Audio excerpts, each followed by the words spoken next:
आब ज़मज़म, एक ऐसा पानी जिसकी तारीफ ना ही सिर्फ मुसलमान बल्कि पूरी दुनिया के लोग करते हैं। इस पानी के बारे में जर्मन और जापानी साइंसदानों का कहना है कि ये वाहिद पानी है जो जरासीम से पाक है। आइए इस पानी की तारीफ और इसके पीछे की सारी हकीकत जानते हैं। सुनते कानों और देखती आंखों को मेरा सलाम। मेरे इस चैनल खाना बदोश में मैं आप सबको खुशामदीद कहता हूँ। उम्मीद करता हूँ कि आप सब लोग खैरियत से होंगे। आब ज़मज़म एक ऐसा पानी है जो कि हर मुसलमान हज और उम्रे की अदायगी के वक्त लाजमी इसको पीता है। लेकिन आप जानते हैं कि पानी पहली दफा किसने दरियाफ्त किया और इसकी तारीख कितनी पुरानी है? चलिए आज इसकी तारीख पर नजरसानी करते हैं। आज से तकरीबन 4000 साल पहले जब अल्लाह ताला ने हजरत इब्राहिम अलैहिस्सलाम का इम्तिहान लिया, उन्होंने कहा कि अपने बीवी और बच्चों को सहरा में छोड़ाओ। हजरत इब्राहिम अलैहिस्सलाम ने अपना वादा पूरा किया और इम्तिहान में पूरा उतरे और अपने बेटे हजरत इब्राहिम अलैहिस्सलाम और अपनी बीवी को एक सहराई इलाके में छोड़ा जहाँ पे कोई आबादी नहीं। चंद रोज बाद हजरत इस्माइल अलैहिस्सलाम को प्यास ने सताया, मगर उस सहरा में पानी मौजूद न था। उनकी वालदा यानी कि हजरत हाजरा को उनकी परेशानी हुई। उन्होंने इधर उधर पानी की तलाश में चक्कर लगाना शुरू कर दिया, लेकिन कुछ देर पानी को तलाश करने के बाद हजरत हाजरा को पानी ना मिला। हजरत इस्माइल ने प्यास की वजह से तड़पना शुरू कर दिया। हजरत हाजरा को उनकी इतनी फिक्र हुई कि उन्होंने सफा और मरवा की पहाड़ी के दरमियान चक्कर लगाना शुरू कर दिया। अल्लाह ताला को हजरत हाजरा का यह अमल इतना पसंद आया कि अल्लाह ताला ने इसको हज का एक रुकन बना दिया। सफा और मरवा की पहाड़ियों से आप सीधा हजरत इस्माइल अलैहिस्सलाम के पास आती हैं।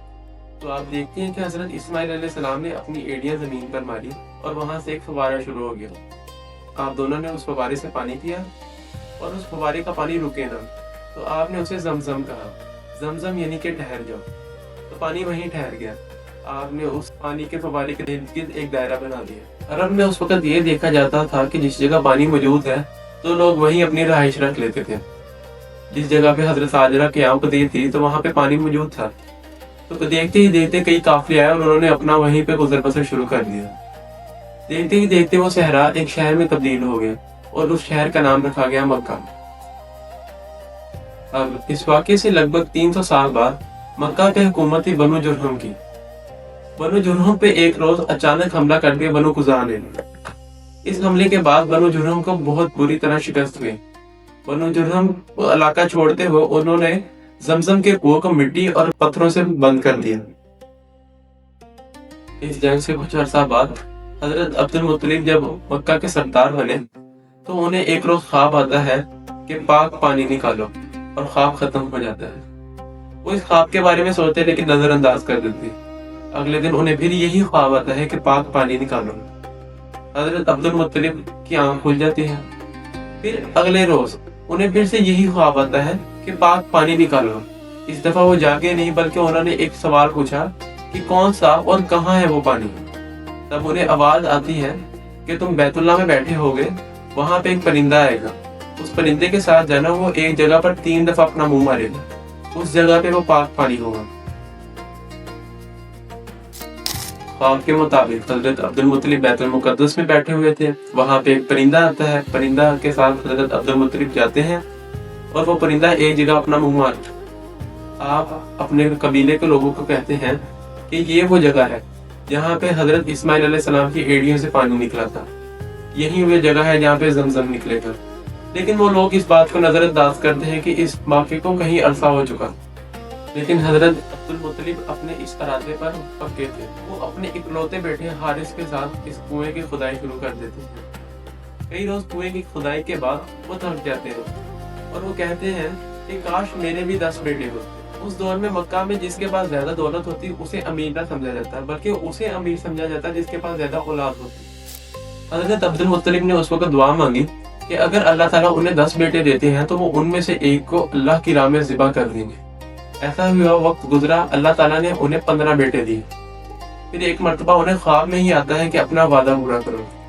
वो अपने बेटों को जमा करते हैं और बताते हैं कि इस तरह उन्होंने अल्लाह ताला से वादा किया था। अब कौन सा बेटा ऐसा है जो इस वादे की तकमील करेगा? सभी बेटे आगे हो जाते कि जिसको भी आप पकड़ेंगे वो ज़िबा होने के लिए तैयार है। लेकिन हजरत अब्दुल मुत्तलिब कहते हैं मैं इंसाफ के तकादे कायम करूंगा और कुरानदाजी करूंगा, जिसका भी नाम आया उसे ज़िबा किया जाएगा। जब कुरानदाजी की जाती है तो उसमें नाम आता है हजरत अब्दुल्ला का, जो कि नबी करीम सल्लल्लाहु अलैहि वसल्लम के वालिद हैं। حضرت عبداللہ جو کہ حضرت عبد المطلب کے سب سے لاڈلے بیٹے تھے، وہ بھی ذبح ہونے کے لیے تیار تھے۔ حضرت عبد المطلب بھی اپنے دل پر پتھر رکھ کے حضرت عبداللہ کو ذبح کرنے والے تھے۔ وہ خنجر لیے کھڑے ہوتے ہیں کہ پورے مکے کے لوگ آ جاتے ہیں اور انہیں روکنا شروع کر دیتے ہیں۔ مکہ کے لوگوں کی ایک بڑی جماعت حضرت عبد المطلب کو روکنے ان کے پاس آ جاتی ہے، لیکن حضرت عبد المطلب کہتے ہیں کہ یہ وعدہ میں نے اللہ تعالیٰ کے ساتھ کیا ہے۔ کئی لوگوں کے روکنے کے بعد بھی حضرت عبد المطلب نہیں مانتے۔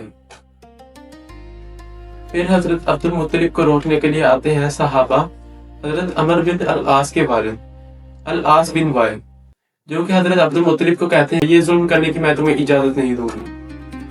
حضرت عبد المطلب کہتے ہیں کہ میں ایک سردار ہوں اور میں اپنے وعدے پر پکا ہوں۔ تو العاص بن وائل بھی کہتے ہیں کہ تمہارے سامنے بھی ایک سردار کھڑا ہے۔ ان دونوں کے درمیان بحث ہوتی ہے، پھر ان کا فیصلہ ایک بات پر متفق ہوتا ہے۔ حضرت عبد المطلب کہتے ہیں کہ نجران میں ایک عورت ہے، ایک عورت نجومی قطبہ، اس سے فیصلہ کروائیں گے اور وہ جیسے کہے گی ویسا ہی ہم لوگ فیصلہ کریں گے۔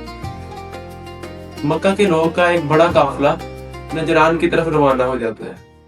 مکہ کا وہ قافلہ نجران اس نجومی عورت قطبہ کے پاس پہنچتا ہے اور اسے یہ سارا ماجرا سمجھایا جاتا ہے۔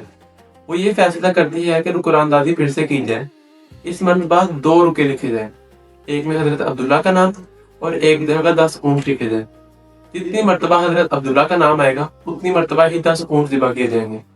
حضرت عبد المطلب بھی اس فیصلے سے متفق ہوتے ہیں اور 100 اونٹ بلا لیتے ہیں۔ لگاتار 10 مرتبہ قرآن دادی کرنے پر حضرت عبداللہ کا ہی نام آتا ہے اور سارے 100 کے 100 اونٹ ذبح کرنے پڑتے ہیں۔ حضرت عبد المطلب پریشان ہو جاتے ہیں کہ یہ حضرت عبداللہ کا ہی نام بار بار آ رہا ہے، مگر 11ویں مرتبہ 10 اونٹ آ جاتے ہیں۔ اب کی بار حضرت عبد المطلب نے فیصلہ کیا کہ 110 اونٹ ذبح کیے جائیں اور اس کے بدلے حضرت عبداللہ کی جان بخش دی جائے۔ یہ تھی مکمل تاریخ آب زمزم کی۔ یہ تھی ہماری آب زمزم کے اوپر ویڈیو۔ امید کرتا ہوں کہ آپ کی ہماری ویڈیو اچھی لگی ہوگی۔ ہمارے اس چینل فنا بدوش کو لائک، شیئر اور سبسکرائب کریں۔ ملتے ہیں آپ سے اگلی ویڈیو میں، تب تک کے لیے اللہ حافظ۔